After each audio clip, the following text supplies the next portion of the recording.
Hello and welcome everyone to the UFC 161 media conference call. UFC 161 presented by Alienware goes Saturday, June 15th from the sold-out MTS Center in Winnipeg.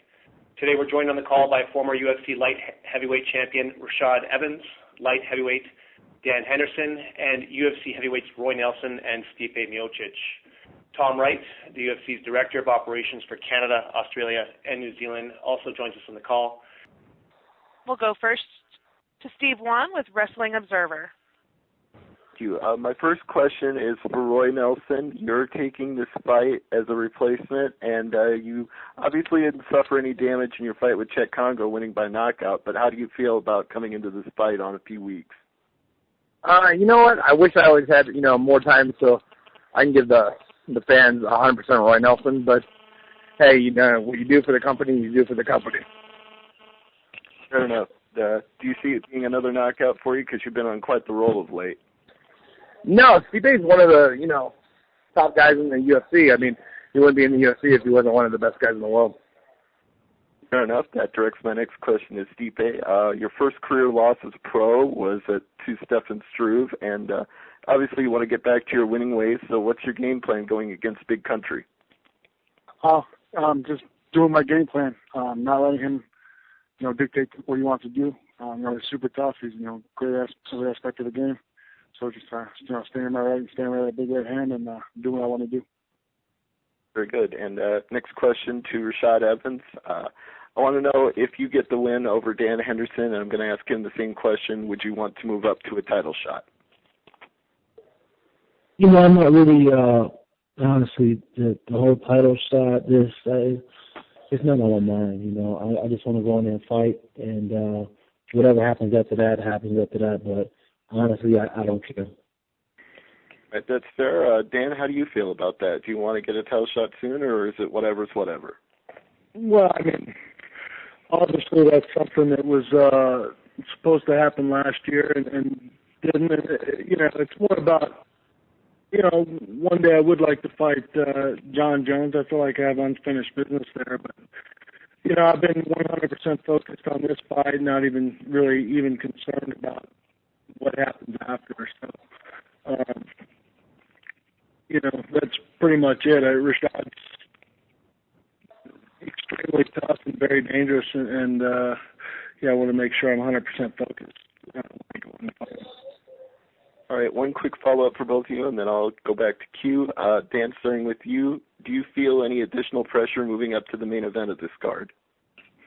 No. There's always that pressure that I put on myself anyway to make sure that I perform the way I know I can. So, excuse me. That's just the way it is. Every fight's a big fight in my mind. So, whether it's the main event or not, I'm still going to go out there and give it 100% of my effort. All right, very good. Rashad, same question to you. I don't feel any other pressure. It's just one of those things that you stepping in with someone like Dan Henderson. It doesn't matter if you fight in the first card of the night or the last fight of the night. It still doesn't change the dynamic of the situation. So for me, it doesn't matter if it's the first fight or the last fight. Very good. All right, thank you, everybody. Our next question will come from Evan Rodner with Fox Sports.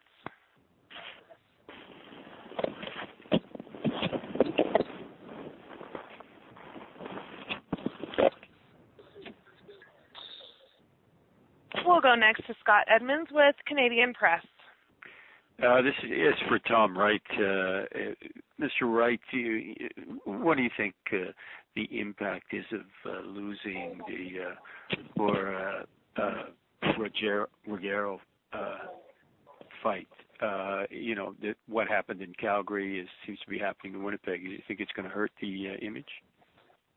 You know what? That's a great question, but the truth is that everybody knows that what happens in sport, injuries are part of any sport, and they're certainly part of the sport. But so are champions. And when you take a look at this card, the UFC 161 card has two former the Ultimate Fighter champions, got two former Strikeforce champions, got a former UFC light heavyweight champion in Rashad, and a former Pride champion. And you know what? Fighters do get hurt, but they also perform. And I have every confidence that these guys, everybody in the card, not just the guys that are in our on this call right now, but the rest of the card, including the 7 Canadians, are going to put on a great show. And Winnipeg, Manitoba is not going to be disappointed. Thanks. Next, we'll hear from Damon Martin with BleacherReport.com. Yeah, first question is for Tom. Tom, yesterday we saw the reports that Shogun was off the card. Can you walk us through what exactly happened? I know Chael Sonnen was possibly a replacement, and it didn't come through, and I know Shogun had said. Can you tell us any particulars of why that fight didn't come together? You know what? It's one of those things. You know how it works with the UFC. I can tell you that Dana and Joe Silva would have been working on very hard to find somebody to come in in a short period of time. But as is the case with some of these things, a whole bunch of circumstances probably came into play. In the end, it was felt that the best thing was to do was to let perhaps a Chael Hua fight happen later, but that we would go with the card that we have in place. And as I said to the previous reporter, I'm very confident that these guys will put on a great show.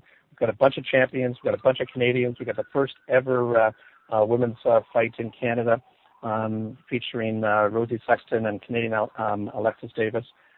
So nothing that I can comment specifically as to why the Chael thing didn't happen, but it is what it is, and we're going to move forward, and it's going to be a great night of fights. And a question for Rashad. Rashad, you haven't been shy talking about your last performance against Nogueira and how that just did not look like you out there. What does that do for your preparation for this fight in terms of trying to erase the memory of that last performance? Well, the first thing, I'm definitely, I've addressed the issues, as far as where I felt went wrong. But for the most part, you almost got to have a short memory on that kind of thing, because if you dwell up on it too long, then it can definitely hinder you again. I know how to perform. I know how to go out there and fight to the best of my ability. It's just a matter of just going out there and doing it. Second guessing myself is not going to get me any closer to fighting to the best of my capabilities. So, I learned from that performance, and I'm ready to move on and, put on the fight that I know I can put on the fight that I trained for. And my preparation for this fight has been great, now it's just, this week and the next week and making sure I do everything all the way up until I get inside the cage and get my hair raised. Next, we'll go to Kirk Penton with Winnipeg Sun. Yeah, this question is for Dan. You were here a few years ago to catch an MMA card with Christoph, and I was just kind of wondering what you thought of Winnipeg when you were here, and did you make enough friends then to have the crowd on your side here on June 15th?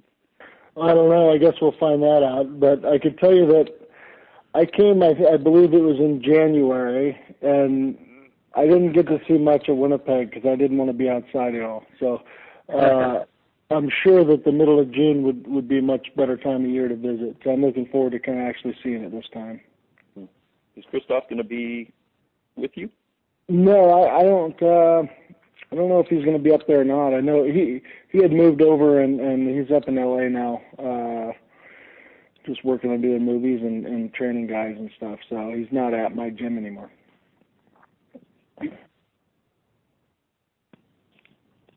Next, our question will come from Russ Hobson with Global Television. My question's for Tom Wright. Chael Sonnen had said he wanted to fight Shogun, and Shogun, according to, he was quoted as saying it was work visa issues. Can you confirm that is why Sonnen wasn't added to the card? Russ, I can't. I don't know that information. As I said, I had an earlier conversation with Dana, but it wasn't about this. It was prior to everything that happened. So I don't know whether it had anything to do with those kinds of things. But in the end, like I said earlier, Russ, I think that the card's going to be it's going to be excellent. And you got to remember that you take a look at these guys. Rashad Evans is a 10-time main event fighter, and Dan Henderson is a 4-time main event fighter, and both Roy and Stipe have been main event fighters. So I don't, I'm very confident it's going to be a great card. Don't know about any work visa issues related to Chael, but in the end, he's not coming, and the fighters that we have on this call and the rest of the card are going to put on a great show. Andrews with MMA Crossfire. Hello, my question is for Rashad. Rashad, just to follow up on the earlier question, with your performance against Nogueira, how much is there of a motivation to sort of make amends for that last performance there? Is it something that's really inspiring you to put on your best performance here? Yeah, it's definitely. You definitely want to get the monkey off your back when you stick up the joint. As a fighter, it sucks because you wear the hat of the last fight that you just fought until you fight another one. So it kind of sucks for a little bit. So if you lose your last fight, then you suck for a while until you go out there and win your next fight. So that's just something you have to deal with as a fighter. But it's I want to go out there and put on a show, but not only just to shut all the naysayers. I perform myself because I felt like I let myself down more than anything, and I can live with disappointing anybody else, but I can't really live with disappointing myself. And were you glad that your fight was bumped up to the main event? It was a pleasant surprise. It was a pleasant surprise. I was even happy as a 3-round fight still, but it was a pleasant surprise. To be able to go out there and for the UFC to have faith in me to close out the show, that meant a lot. Great, thanks, Rashad. And a question for Dan, if I may. Dan, you also had a disappointing performance, so to speak, against Lyoto Machida, and I was just wondering if that disappointment from that fight is also giving you some inspiration for this fight. I don't know. I think Lyoto is definitely a different fighter than most everybody else that fights in the UFC. And I don't know. I really didn't. I know I didn't perform to my best, and I could have done some things differently. But it's hard to fight a guy that doesn't really want to fight you. So I didn't really get too offended or disappointed with myself. I knew I should have done a couple things different, maybe been a little more aggressive, but live and learn, and I'm feeling good and definitely confident and ready for this fight, and this training camp's been great. So I don't think it really affects what my performance would be in this next fight now. So you're happy and healthy then? I'm always happy. Not always healthy, but I'm definitely healthy now. All right, great. Thanks a lot, Dan. Thank you. All right. Before we move to our next question, I do want to remind everyone once again that is *1 to ask a question. Next, we'll hear from Matt Beadle with Zoo Magazine. Thanks very much. Hi, guys. This is a question for Roy Nelson. I just wanted to ask Roy, why do you think it is that you're such a cult hero among UFC fans now? I'm sorry, what? What's the question? You seem to be quite a cult hero among UFC fans. Why do you think that is? I think it's just I represent America, and I'm just there to break into the mainstream for everybody. Okay. I guess some people who aren't that clued up in the sport would say that you haven't got the typical physique of a usual UFC fighter. Do you think this works in your favor? I don't know if it works in my favor. It's just people that tend to be in our sport tend to abuse pads or performance-enhancing drugs. So that's the reason why I probably don't look like the typical UFC fighter. Okay. In terms of that, is your diet the same? I mean, do you work out in similar fashion? I mean, how do you defeat the guys that I guess would appear to be fitter, stronger, and I guess almost faster than you? I wouldn't go because this is definitely a skilled sport, and we're definitely athletes. So for myself, I just like to say that I have more skills than the other guy. It's like I guess it would be like the old jiu-jitsu when UFC won. It was the smaller, more technical guy that beat everybody. Okay. And obviously your appearance as well, you've kind of got the shaggy hair and the shaggy beard and stuff. Do you think, obviously that's not the typical look of a UFC fighter, is it? You know what? I think that's Roy Nelson. What sets me apart from everybody else. Most guys can't grow a full set of hair like myself, so that's why I can set my apart for that. And then as for the beard, it's just something to do. do you like to think that it kind of makes you more manly than some of the other fighters? I've been watching that Dr. Pepper commercial, so I definitely fit into that, the bold blue tin or something like that. So I definitely would fit into that manly. Okay, and also, do you have aspirations of being heavyweight champ, obviously since you come through this? Do you believe you have the full ability of reaching that goal?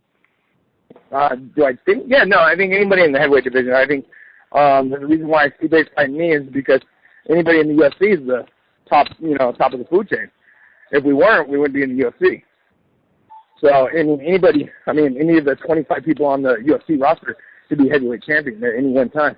That's why none of the heavyweights can hold it more than like 2 fights at a time. They, unless they're fighting the same guys over and over. Sure. And you feel you have the ability to beat anybody in your division? Yeah, on any given day, I know I can beat anybody out and knock anybody out. Okay. And obviously you've had a good run of knockouts recently. Knockout of the night, I think you won it on 4 occasions now. Is that something you always aim for that knockout? No, I'm usually I'm looking to wrestle and grapple, but it just I guess the knockout just comes easy and it just happens. Okay. And lastly, I just want to ask you what you do to prepare a fight in terms of pumping yourself up before you actually step out into the octagon. Is there anything specific that you do to kind of really get yourself going? Normal day at work. I mean, you people write and people go online and type things or whatever, or host TV shows. My job and Stipe's job is we just go out there and fight, and that's our job. So there's not anything that you need to get pumped up to go to work. Unless it's a Monday morning, you're like, it's Monday. The UFC in its rawest form. Yes. Nice. Okay, that's great. Thank you very much. Yeah. Our next question comes from Zeus King with MMA Opinion. Hey, thank you for taking the call. Question for Stipe. You were originally slated to fight Saul Paleli, and now you've got Roy Nelson.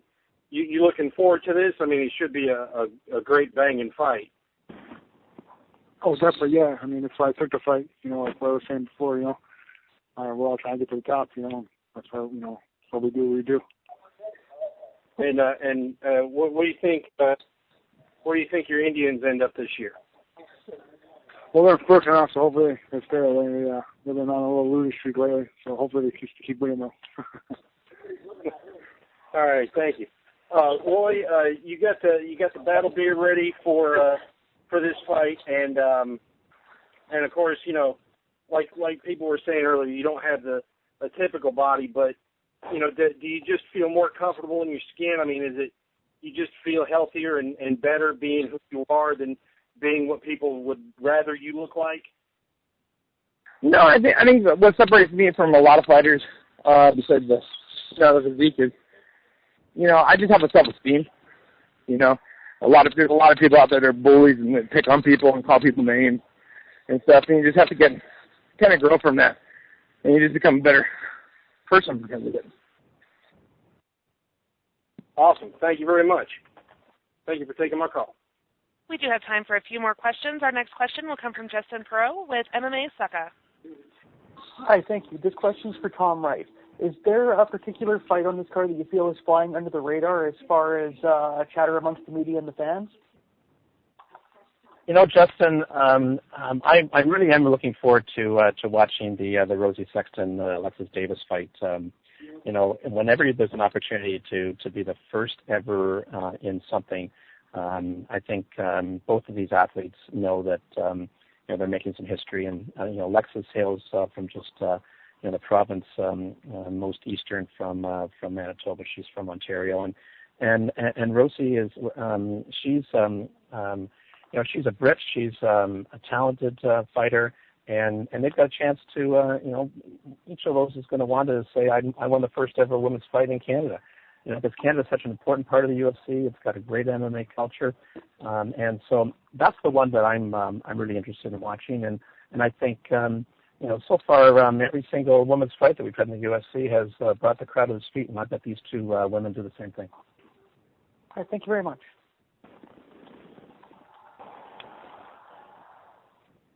Our next question comes from James McDaniel, ESPN Radio 97.7. Roy, you're ranked via the UFC. You're ranked number 5 in the world right now, and you're coming off three wins in a row, knockouts. Why do you think it is that you're all of a sudden facing a guy who's not in the top 10 when just a few weeks ago there was a lot of talk about you stepping up and fighting Daniel Cormier? Oh, yeah, no, I think I got offered Daniel Cormier, and I think he turned it down, and then they went down the list. I think Travis Brown and so forth and so forth and so forth. And Stipe was already on the card, and everybody in the UFC, is ready for a fight, and Stipe's the one that steps up. Thanks a lot. And we do have time for one more question. That final question will come from Barry Hansen with Evanov Radio. Yeah, I just have one question, and it is for Roy. We just wanted to know, was there anything that you did differently having to prepare and in training for this fight, seeing that you're taking it on short notice? I just come home from vacation. So that's about it? You just got home from vacation, just relaxed, and now you're going to take the fight? Well, I pretty much. I mean, when the UFC calls you, you just kind of step up and you just, say yes. I was on vacation, and then they called me. Sounds great. Well, welcome to Winnipeg, everybody.